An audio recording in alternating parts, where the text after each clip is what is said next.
Hello everybody, I'm Zach and I like movies, and I am back again for another entry in my Letterboxd Criterion Challenge for 2024. And today's prompt is number 44, which was to watch a movie from the 1950s. And I went with kind of an essential art house of art house cinema, of world cinema, and French cinema, of course. This comes to us from 1959. And from the great director Robert Bresson, and it is his film Pickpocket.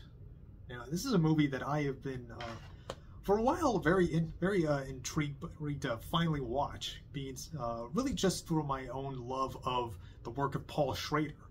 He's a screenwriter and a director who's been heavily influenced by this movie, by not just his own Calvinist beliefs, but especially this movie in particular. And he's written pages and very great essays and books about what he calls transcendental cinema, and he considers Bresson kind of the maestro of that form of filmmaking. And even he's been inspired by Pickpocket to the point that he's essentially remade Pickpocket just in different ways. He has remade Pickpocket at least 4 to 5 times, and it is amazing every time. Be it Light Sleep, just the story of a man in his room with a notebook, writing his thoughts, and feeling alienated, but in the end finding love right at the end in the arms of an innocent woman. And it is fascinating. It's wonderful every time, whether it's Light Sleeper, whether it's his more recent trilogy with like First Reformed and The Card Counter and The Master Gardener. But when I finally sat down to watch Pickpocket, I did have a little bit of a worry that I wouldn't feel it would have felt maybe redundant in a way, since for me this is kind of like almost a reverse engineering purpose. It's like watching. I feared it would have been like when I watch John Carpenter's The Thing, and then I watched the classic Thing from Another World, that I wouldn't feel anything for this. I wouldn't feel anything for the new one, for the old one, I should say. But far from it. Like it has been quite a minute since I've seen a Bresson movie, and I forgot just how captivating his filmmaking is. And it's interesting. Again, this is a very thin movie. Again, it's a movie that it's not really about that you could really sum up what this movie happens pretty easily in really like a page and a couple of words. Yeah, it's just a pickpocket. He lives a lonely existence, and he is kind of takes up this petty thievery on a lark, and he finds he's good at it, and he gets better at it. He makes friends who are other pickpockets, and they sort of get a little crime spree going. He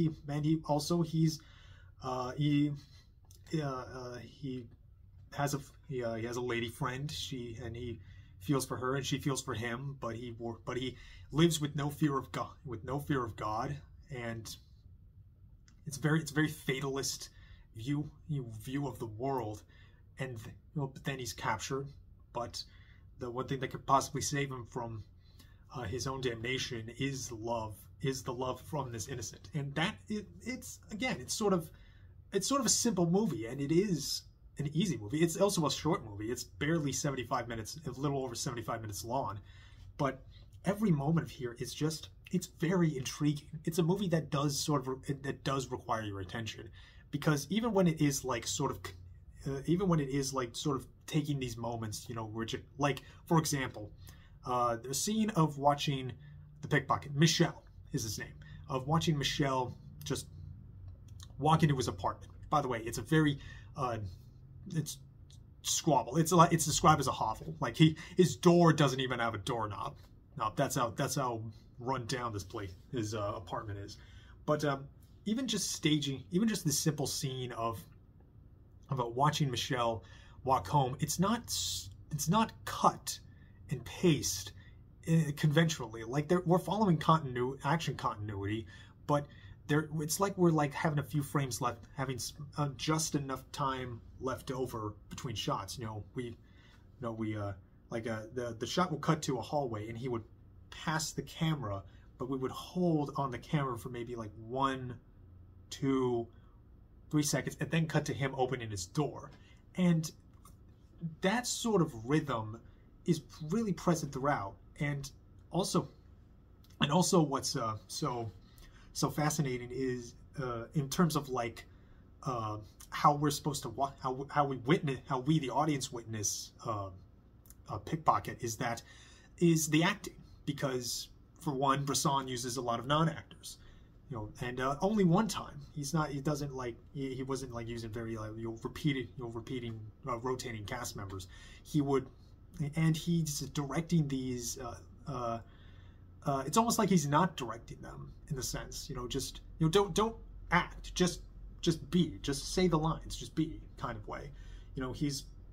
It's not elaborately staged or blocked in any certain fashion, at least. And it is not emotive. It's sort of like removing, sort of taking away the toolbox of empathy that actors have. Like Michelle, for basically the entire movie, is just performed with this sort of this expression, this very emotionally vacant, withdrawn expression. It's not even something like a Buster Keaton deadpan. It's just he's there. He's not really there. He's just present, and it sort of begets this. It sort of like asks us to like sort of lean further in, and as an audience member, and I find that I always find that so fascinating when when I as the viewer sort of have this implicit feel, like this notion that like, this is where I come in. I have to sort of like give myself a little more to what I'm watching. It's not passive viewing. Sorry, mouth's a little dry. What's also interesting is the way that Bresson uses music, because it's very sparse. Like, this movie could effectively be a silent film, like with as little dialogue as possible. But unexpectedly, like, music will come in, like just these bursts of score that come in like a montage sequence when he's practicing how to be a better pickpocket, just slip, and there's I'll get to the hands in a second, but like it's the moments here that kind of like keep you on your toes, and that extends to a lot of further cutting, and the way that Bresson just kind of throw the viewer for a loop. Like, we would see, like we would watch Michelle walk out of a train station after he just did a job. We just like swipe the wallet, and we would hear voiceover and saying like, I felt lighter, I felt lighter than air. I was, like we would still, but like he's saying he felt joy and fear, but like he'd still remain just this again passive face.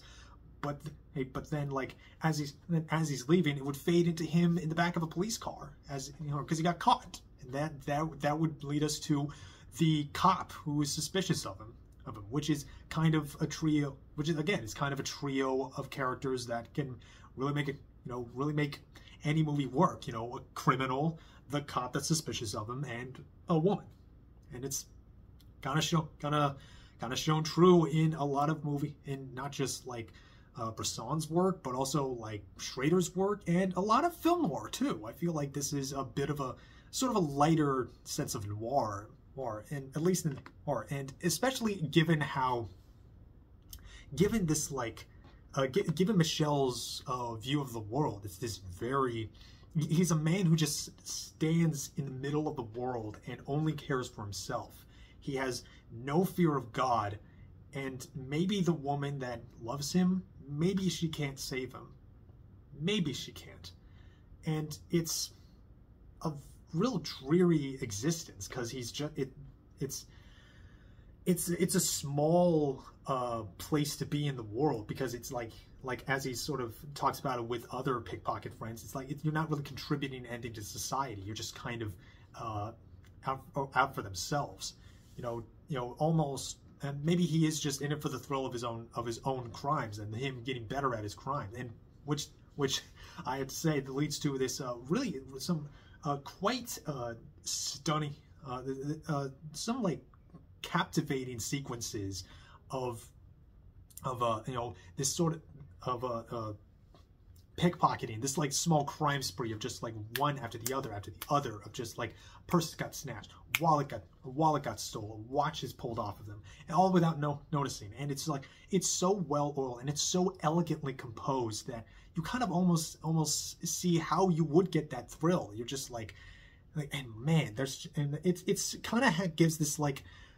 fascinating almost what's the word I'm looking for, this contrast to this like weary fatalist existence that Michel has. Maybe he is, and sure he has sure he's good at being a pickpocket, but it's the thing that alienates him from society too. And yeah, it's almost like he's trying to find meaning in life, just one stolen billfold at a time. And that I think is kind of something of a thesis statement of the movie. And I was fascinated the entire time. I'm so glad that this actually does hold up as much as it does. It's really, and again, like the story beat itself leads to a lot of flexibility, at least as far as Schrader goes. But then again, Schrader is an amazing writer. I mean, oh God, he wrote Taxi Driver, for crying out loud. He wrote Mishima. So yeah, I would also, speaking of Schrader, he actually did, of course, an introduction video that's available on the Blu-ray, and I also will link it in the YouTube description because it actually does give some very helpful insight to the film if you need that. It's quite. Yeah, it's very, very helpful. I craved some of that into this review. It's very, but I do sort of wonder, like, if I do sort of wonder how much empathy there is in this movie towards either Michel or from Bresson. I mean, it's a small movie. It's a sincere movie, I think. And there is sort of something like very captivating and the austereness of the filmmaking, and I think Bresson does have something, does care at the end of it. There is, when he sort of like opens the gates and finally has a moment of like where we finally are able to feel something for Michel. And what that feeling is really just kind of up to. Is really up to the viewer and how they feel at the end of this movie, and I highly recommend you watch this. This is a great movie. Yeah, one of the greats. I think it's marvelous. It's even if you don't wind up loving it, I think you should watch it because it is just fascinating to watch. And yeah, I'm very excited. I think it was his last movie he made. I'm pretty sure I have that on my shelf somewhere. L'Argent, which I feel like is kind of to my understanding, I think it's something of a follow-up to Pickpocket. Possibly, I'm not sure. I haven't seen that yet. I'll get to that, and I will get to not just that, but a bunch of other movies, other Bresson movies. I've only seen a handful, and definitely. Ooh, actually, since I am me, I have to do this. And it's, where is it? It's up on the high shelves. I know it's somewhere. Damn it! Uh-oh. Lost place. I knew it. I knew I had this. I knew I should have pulled it out. Now I'm just embarrassing myself. Ah, damn it. Oh well. I have to recommend A Man Escaped. I think that's probably the earliest, probably the easiest Bresson to get into. It's about him, like the title says, it's a man who's in prison and he tries to get out. And it's it's like told mostly through like just visuals and silence and sound and you know, character action. It's wonderful film. I think that's probably one of the easiest Bresson movies to get into. But again, you really need to watch Pickpocket. It is that good. And for now, I gotta go take a nap. So that'll be it for me. I will see you all later. My name is Zach. I like movies, and I hope you all watch movies too. I got a lot more movies to watch. I gotta find Man Escaped. It's up there somewhere. And I gotta find more movies to watch. And I hope you watch movies too. And I will see you all later. And you take care of yourselves.